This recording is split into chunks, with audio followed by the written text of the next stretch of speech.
সকালে রাজার মতন, দুপুরে প্রজার মতন, রাতে ভিখারির মতন। কি জানতে হলে ভিডিওটা পুরো দেখতে হবে। সকালবেলা আপনি রাজাররা যেভাবে খাবার খেয়ে থাকেন এইভাবে খাবার খাবেন, খেয়ে কাজে বেরিয়ে যাবেন। দুপুরে প্রজারা যেভাবে খানা খায় সেভাবে খানা খাবেন। রাতে ভিখারি স্টাইলের খানা খাবেন, গরিবি খানা খাবেন। পেট পুরো ভরে খানা খাবেন না যদি বাঁচতে হয় দীর্ঘদিন। আমাদের রাসূলুল্লাহ সাল্লাল্লাহু আলাইহি ওয়াসাল্লাম বলেছেন, পাকস্থলীর এক ভাগ খাবার খাও, এক ভাগ পানি খাও, এক ভাগ ফাঁকা রাখো।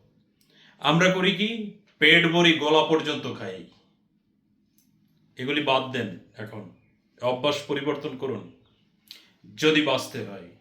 ধন্যবাদ।